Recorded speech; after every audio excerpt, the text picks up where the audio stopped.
दोस्तों भारत 100 टन सोना यूके से यानी कि यूनाइटेड किंगडम से यानी कि ब्रिटेन से भारत के अंदर लेकर आया है। और ऐसे में काफी चर्चा बनी हुई है कि किस तरह से आरबीआई और भारत सरकार 100 टन जो सोना है उसको भारत के अंदर लेकर आए हैं।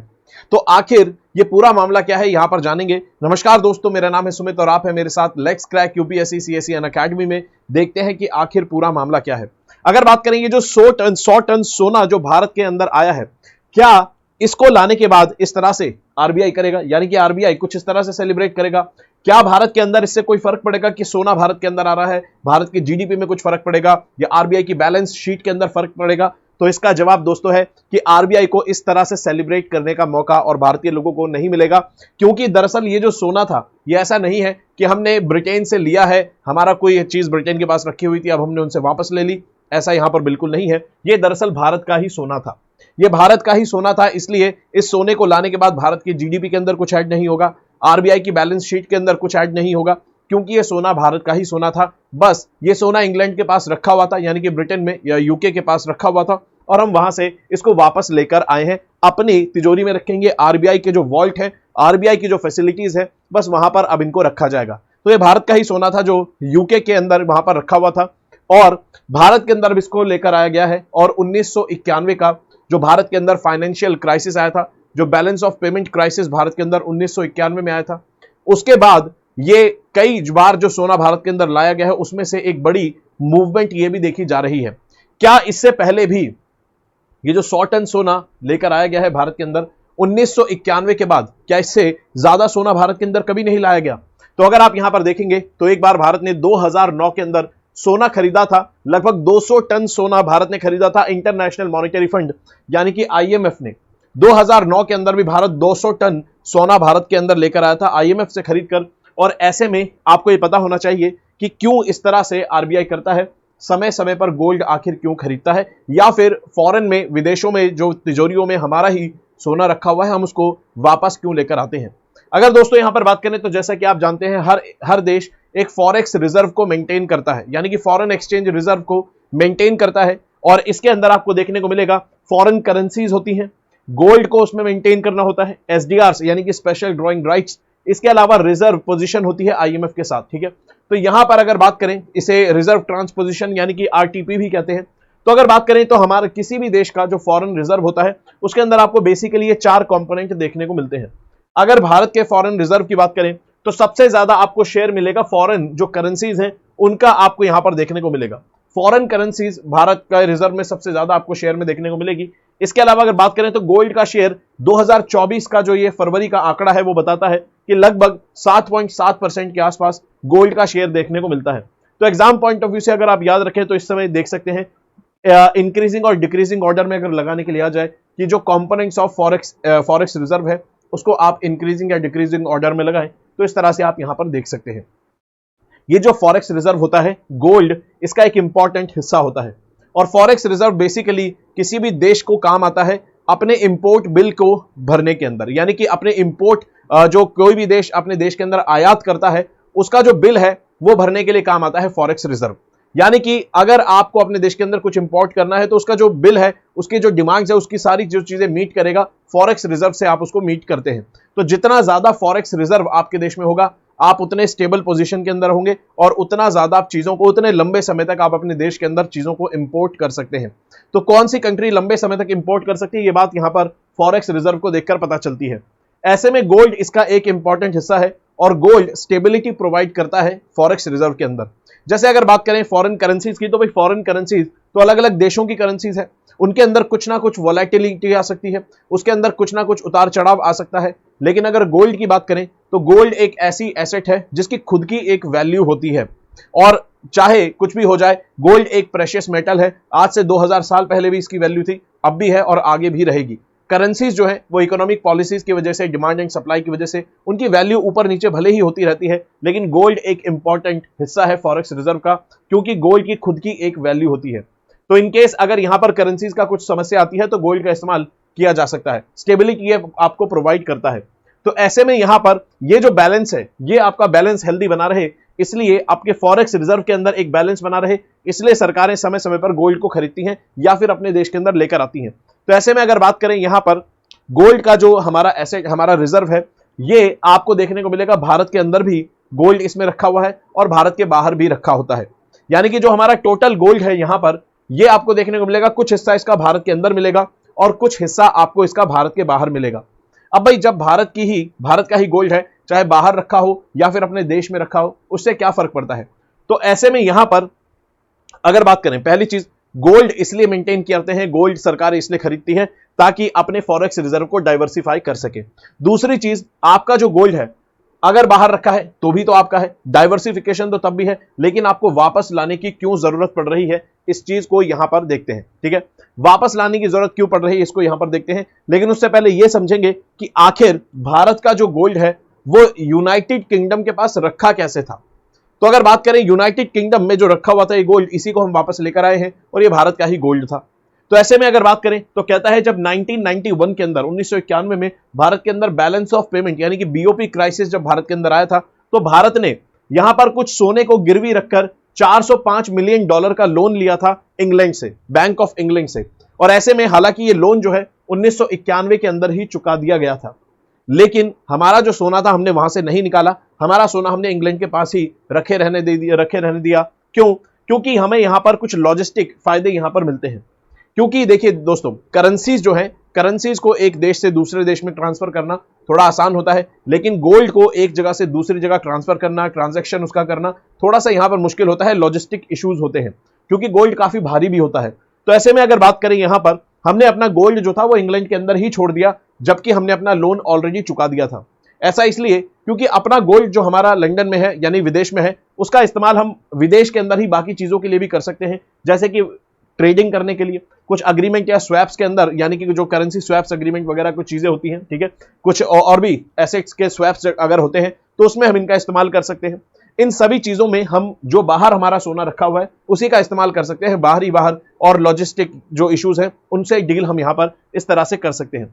तो भारत का जो सोना था वो इस तरह से इंग्लैंड में पहुंचा और हम उसको अब वापस लेकर आए हैं। सवाल उठता है कि अब अगर बात करें, इंग्लैंड में रखा हुआ था तब भी तो भारत का ही सोना था, ठीक है, वापस लाने की यहां पर वजह क्या है, वापस क्यों लाया गया है। दोस्तों, भले ही वो सोना हमारा था लेकिन वो बाहर रखा था। ऐसे में यहां पर कुछ कारणों से भारत इसको अपने अंदर, अपने देश के अंदर लेकर आया है, और ऐसे में इसका मेन कारण आपको देखने को मिलेंगे। कुछ 3 कारण यहां पर डिस्कस करते हैं, जिसमें से एक कारण है, बड़ा प्रैक्टिकल कारण है, वो है जियोपॉलिटिकल रिस्क। आपका जो सोना है वो भले ही आपका है लेकिन वो दूसरे देश में रखा है, और सोना जो है वो इंटरनेट से ऑनलाइन आपके पास ट्रांसफर नहीं हो सकता है, बैंकिंग फंड या चैनल्स के थ्रू आपके पास ट्रांसफर नहीं हो सकता है, आपको उसकी फिजिकल मूवमेंट करनी ही होगी।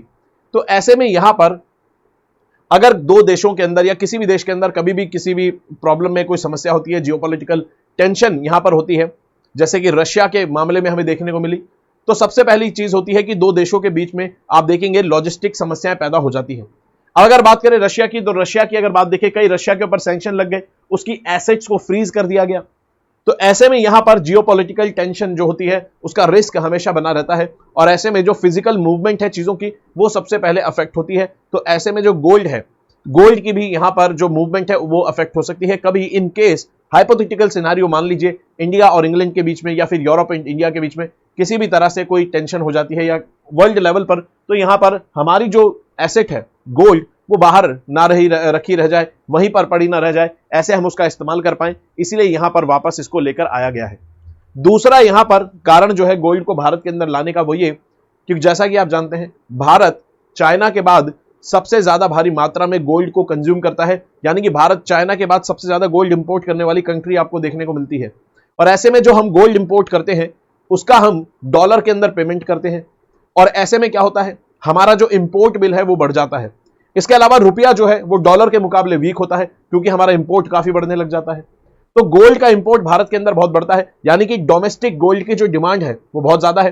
तो डोमेस्टिक गोल्ड की जो डिमांड है, साथ में गोल्ड की एसेट्स के अंदर जो इन्वेस्टमेंट है, उस डिमांड को मीट करने के लिए भी सरकार यहां पर गोल्ड को देश के अंदर लेकर आई है, ताकि जो डोमेस्टिक प्राइसेस हैं गोल्ड के उसको मैनेज कर सके, उसको यहां पर स्टेबल कर सके। और ऐसे में यहां पर जो भी इन्वेस्टमेंट इंस्ट्रूमेंट्स हैं गोल्ड से रिलेटेड देश के अंदर, उनके अंदर यहां पर जो अपॉर्चुनिटीज है वो सरकार प्रोवाइड कर सके और लोकल जो प्राइसेस हैं उसको मेंटेन कर सके।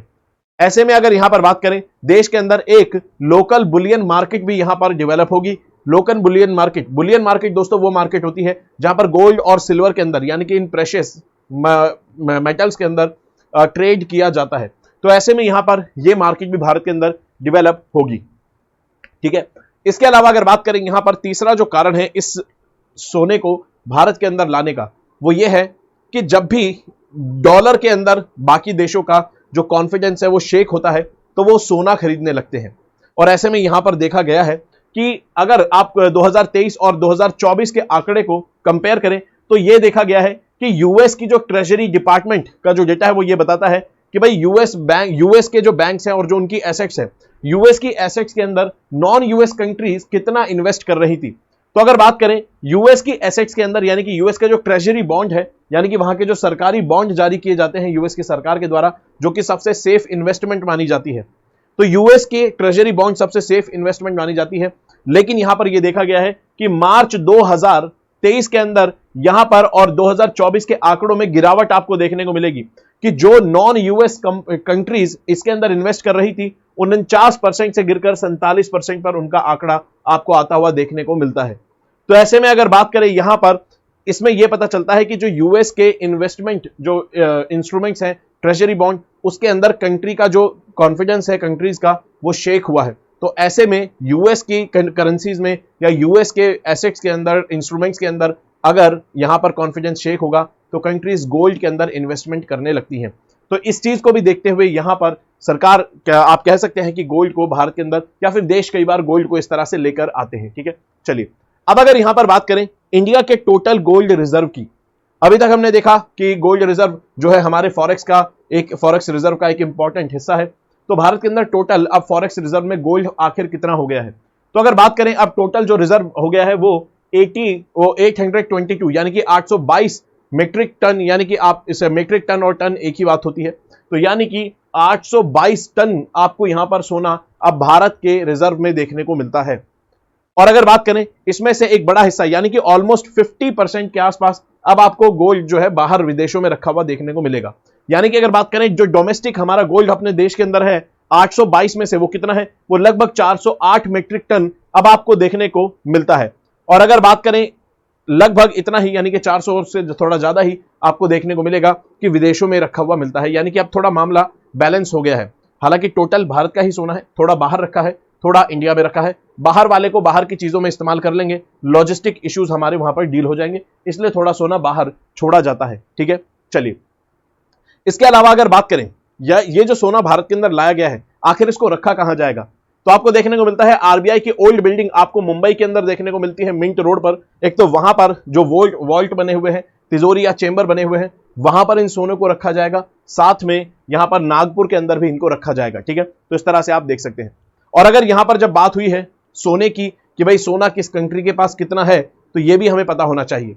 तो अगर बात करें यहां पर सोने के गोल्ड रिजर्व्स की बात करें, भारत के अंदर अब कितना है 822 टन आपको देखने को मिलेगा। और इसके हिसाब से अगर आप देखें तो भारत 9वीं कंट्री है जिसके पास इतना सोना है, ठीक है। भारत 9वीं बड़ी कंट्री है जो कि गोल्ड रिजर्व्स होल्ड करती है लगभग 822 मेट्रिक टन। तो यहां पर अगर बात करें 9वीं कंट्री भारत दिखती है। सबसे पहली कंट्री आपको यूनाइटेड स्टेट्स जिसके पास 8133 टन सोना आपको देखने को मिलता है यूएस के रिजर्व के अंदर। तो यूएस के रिजर्व में 8000 टन यानी कि बहुत ज्यादा भारी मात्रा में सोना आपको देखने को मिलता है। वहीं पर दूसरी कंट्री जर्मनी आपको देखने को मिलेगी 3352 मेट्रिक टन के ऊपर, और फिर इटली आपको यहां पर देखने को मिलती है। तो इस तरह से आप देख सकते हैं चाइना 2262 पे देखने को मिलती है। तो ये सारी कंट्रीज जो है, भारत 9वें नंबर पर आता है गोल्ड रिजर्व्स के मामले में। अब अगर यहां पर बात करें, ये तो बात है कंट्रीज की, अगर आप इसके अंदर आईएमएफ को यानी कि ओवरऑल गोल्ड रिजर्व पूरी दुनिया में देखें तो आईएमएफ एक संस्था भी यहां पे ऐड हो जाएगी। तो आईएमएफ जो है वो आपको यहां पर आती हुई देखने को मिलेगी तीसरे नंबर पर, और आईएमएफ के पास 2814 टन सोना आपको देखने को मिलता है। तो अगर आप इसके अंदर आईएमएफ को भी जोड़ देंगे इस लिस्ट में तो भारत 10वें नंबर पर आ जाएगा। पेपर के अंदर आपसे क्वेश्चन पूछ सकता है भारत जो है वर्ल्ड गोल्ड रिजर्व के मामले में कौन से नंबर पर आता है, तो भारत 10वें नंबर पर आता है। लेकिन वर्ल्ड गोल्ड रिजर्व के मामले में, कंट्रीज के मामले में अगर सिर्फ कंट्रीज की बात की जाए तो भारत आपको 9वें नंबर पर मिलेगा। लेकिन अगर ओवरऑल गोल्ड रिजर्व की बात की जाए तो उसमें IMF भी आ जाएगा तीसरे नंबर पर, और ऐसे में फिर भारत 10वें नंबर पर पहुंच जाएगा। तो ये जो रैंकिंग का थोड़ा सा यहां पर कंफ्यूज करके एग्जामिनर आपको क्वेश्चन में फंसा सकता है, इस चीज को याद रखेंगे, ठीक है। चलिए, तो यहां पर वर्ल्ड गोल्ड काउंसिल के द्वारा ये डेटा जारी किया जाता है, जिसमें भारत कंट्रीज की लिस्ट में 9वें नंबर पर आपको देखने को मिलता है, ठीक है। चलिए, तो दोस्तों ये था पूरा मामला, और आई होप वीडियो आपको पसंद आई होगी। दोस्तों यहां पर यूपीएससी की तैयारी करने वाले जितने भी दोस्त हैं और उनको अगर कंफ्यूजन है कि भाई तैयारी कैसे होती है, क्या करनी है, क्या पढ़ना है, तो उन सभी दोस्तों के लिए एक बहुत ज्यादा सिंपल कोर्स यहां पर लाया गया है। ये कोर्स आपको सिर्फ 499 में मिल जाता है, जो आपको एनसीईआरटीज कवर करवाता है। 499 का इसलिए रखा गया है ताकि बच्चे कंफ्यूजन की स्टेट में ना रहें, वो अपना डिसीजन ले पाएं, और बहुत अफोर्डेबल कोर्स जो है उनको सोचना ना पड़े इस कोर्स में एनरोल करने से पहले, और वो उनकी तैयारी शुरू कर पाएं, ताकि जो एंट्री बैरियर है तैयारी का, प्रेपरेशन के अंदर पार्टिसिपेट करने का, वो यहां पर कम हो, मिनिमम हो, या फिर खत्म हो जाए। इसलिए यहां पर कोर्स का जो प्राइस है 499 रखा गया है। इसके अंदर आपको एनसीईआरटीज कवर करवाई जाएंगी। सभी टॉप एजुकेटर्स आपको यहां पर एनसीईआरटी में जो कोर सब्जेक्ट्स है वो कंप्लीट करवाएंगे। और दोस्तों यूपीएससी की प्रिपरेशन में कोर सब्जेक्ट जो होते हैं वो होते हैं history, polity, economy, geography, science and tech. आप यूपीएससी की प्रिपरेशन के किसी भी स्टेज में हो, चाहे प्रीलिम्स हो, मेंस हो या फिर इंटरव्यू, ये कोर सब्जेक्ट्स आपकी प्रिपरेशन का पूरा फाउंडेशन होते हैं, पूरी आधार होते हैं। तो ऐसे में अगर आप इस कोर्स के अंदर एनरोल करते हैं और आप अपनी तैयारी शुरुआती स्टेज में यहां से एनरोल करते हैं, तो आपको बहुत फायदे मिलने वाले हैं, क्योंकि सबसे पहली बात एक अफोर्डेबल कोर्स है। दूसरी बात एनसीईआरटी जो कि यूपीएससी की प्रिपरेशन का बेस मानी जाती हैं, वो यहां पर कवर होंगी। और तीसरी, यहां पर आपको एजुकेटर्स की गाइडेंस भी मिलेगी, तो आपको अर्ली स्टेज के अंदर ही गाइडेंस मिलेगी। आप अपने डाउट्स वगैरह भी पूछ सकते हैं, प्रिपरेशन से रिलेटेड डाउट पूछ सकते हैं, सब्जेक्ट के अलावा भी जो आपके डाउट्स हैं वो भी आप यहां पर पूछ सकते हैं, ठीक है। और आपके कोर सब्जेक्ट्स पर भी कमांड बनेगी। तो दोस्तों अगर आपको इस कोर्स के अंदर एनरोल करना है तो कोड लगाना होगा SMK लाइव। इसका लिंक आपको डिस्क्रिप्शन बॉक्स के अंदर मिल जाएगा, ठीक है। चलिए, अब अगर बात करें यहां पर 2025 की जो दोस्त तैयारी करना चाहते हैं, तो उनके लिए भी 2 बैच आपको लॉन्च होते हुए नजर आते हैं। एक आरंभ बैच जो कि बाइलिंगुअल बैच है, और दूसरा इंग्लिश मीडियम का ट्रायम्फ बैच।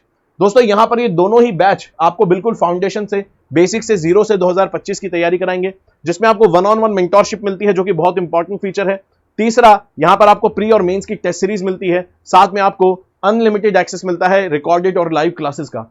और सबसे अच्छी बात दोस्तों अनअकैडमी के साथ ये है कि अगर आप ट्रायम्फ बैच इंग्लिश मीडियम में एनरोल करते हैं और आपको लगता है मुझे मृणाल सर से इकोनॉमी पढ़नी है, या मुझे सुदर्शन गुर्जर सर के कुछ लेक्चर्स ज्योग्राफी के देखने हैं, तो ऐसे में आप यहां पर दोनों ही बैचेस की क्लासेस को अटेंड भी कर सकते हैं। इतनी फ्लेक्सिबिलिटी आपको यहां पर मिलती है, ठीक है। और ऐसे में ये कोर्स सिर्फ आपको 29,999 में मिलता है। वैलिडिटी क्या है इसकी? तो दोस्तों ये 12 महीने का कोर्स नहीं है, ये 15 महीने का कोर्स है, यानी कि आपको 3 महीने यहां पर एक्स्ट्रा मिलते हैं, ताकि आप अच्छे से रिवाइज करके चीजों को कवर कर पाएं, कंप्लीट कर पाएं। तो 15 महीने का कोर्स है, और बाकी सारी चीजें आपको मिलती हैं, मेंस और प्रीलिम्स की टेस्ट सीरीज, मेंटोरशिप, सारी चीजें, और फ्लेक्सिबिलिटी, अलग अलग क्लासेस, हर एजुकेटर की क्लास अटेंड करने की। साथ में 29,999 में अगर आपको एनरोल करना है दोस्तों, तो कोड लगाना होगा SMK लाइव। इसके अलावा दोस्तों 2026 का बैच भी यहां पर लॉन्च हो चुका है। सभी टॉप एजुकेटर्स आपको 2026 की तैयारी यहां पर करवाएंगे, और बिल्कुल सभी फैसिलिटीज आपको यहां पर मिलेगी जो पहले वाले 2025 वाले बैच के अंदर है। कोड लगाना होगा दोस्तों SMK लाइव। इसके अलावा सीसैट जो बड़ी समस्या बन चुका है दोस्तों के लिए, मधुकर कोटावे सर की गाइडेंस में सीसैट में भी आप यहां पर अच्छे से प्रिपरेशन कर सकते हैं। मैथ्स और रीजनिंग के सभी आपको रिकॉर्डेड वीडियो लेक्चर्स मिल जाएंगे, और 1999 के अंदर आप इसमें एनरोल कर सकते हैं। याद रखेंगे रिकॉर्डेड क्लासेस हैं, तो आप अपनी फ्लेक्सिबिलिटी के हिसाब से इन कोर्सेज को कंप्लीट कर सकते हैं। दोस्तों कोड लगाना होगा SMK लाइव। इसके अलावा दोस्तों यहां पर 2 जून को यानी कि कल संडे को एक टेस्ट होगा, जो कि ऑल इंडिया लेवल का मॉक टेस्ट होगा, जिसके अंदर आप बिल्कुल एग्जाम के मोड में, जैसे बिल्कुल एग्जाम होता है वैसे आप यहां पर एग्जाम दे सकते हैं। सुबह जीएस का पेपर होगा, दोपहर में सीसैट का पेपर, और अपनी ऑल इंडिया लेवल की रैंक जो है उसको चेक कर सकते हैं। तो यूपीएससी का पेपर 16 जून को होना है, और 2 जून को आप यहां पर एक और एग्जाम यहां पर पहले ही, उससे पहले दे सकते हैं। तो आप यहां पर अपने एग्जाम को सिमुलेट कर सकते हैं। तो यहां पर दोस्तों कोड लगाना होगा SMK लाइव। ये बिल्कुल फ्री टेस्ट है, इसमें जरूर पार्टिसिपेट करेंगे। दोस्तों ये थी पूरी वीडियो। आई होप आपको वीडियो अच्छी लगी और वीडियो समझ आई, तो यहां पर चैनल को लाइक करेंगे, चैनल को सब्सक्राइब करेंगे, वीडियो को लाइक करेंगे और वीडियो को शेयर भी करेंगे। तब तक पढ़ते रहेंगे दोस्तों, अपना ख्याल रखेंगे। जय हिंद दोस्तों।